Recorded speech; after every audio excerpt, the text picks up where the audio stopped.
Well, most of us were trained to think of Christianity in general, not as a prophetic path, but as a contest which immediately frames reality in terms of win lose, winners, losers. The prophetic path says there's a way of moving toward winning that includes losing. It doesn't exclude it. You see the genius of that. It's what you've often heard me call perfection is the inclusion of imperfection. Sin is part of the journey towards salvation. Once you hear it, I hope you can say, well, of course, that's obvious.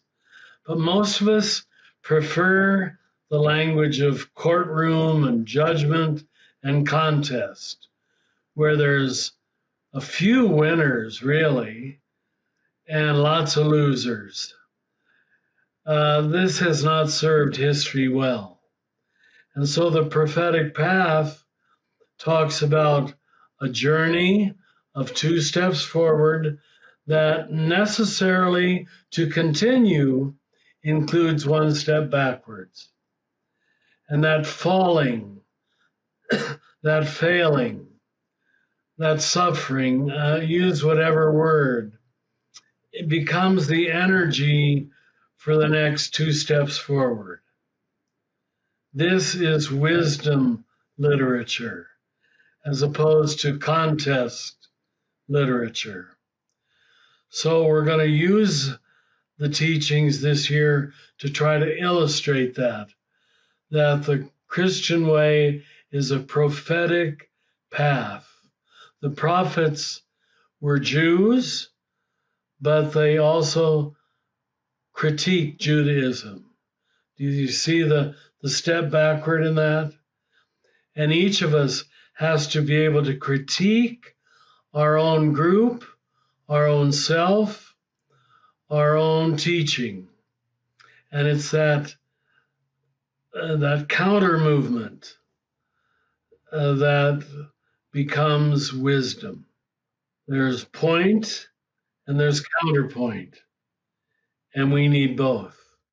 If you allow reality to show itself to you in the daily news, in your own heart, you will see that it almost always deserves sadness, disappointment, what the Bible calls lamentation, that things are not as they could be, things are not as they should be.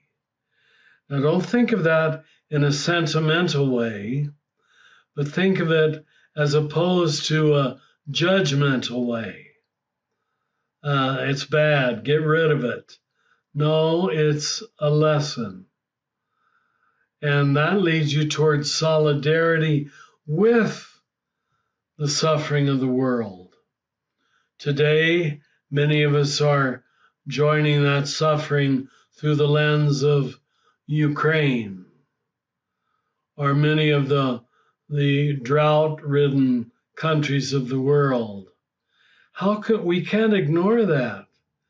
We can't say this is not happening. But what it leads us to is not judgment or thinking we can eliminate it. Not that we shouldn't do our bit to help, but we enter into solidarity with it.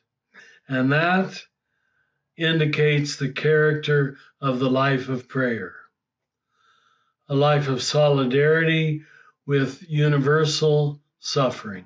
If you hear the gospel in a contemplative, non-dual, mystical way, be prepared to be surprised, radically surprised. And it takes away your capacity for rash judgment, for certain judgments. I know who's good and I know who's bad. I know who's going to heaven and I know who's going to hell. And it leads you to the point where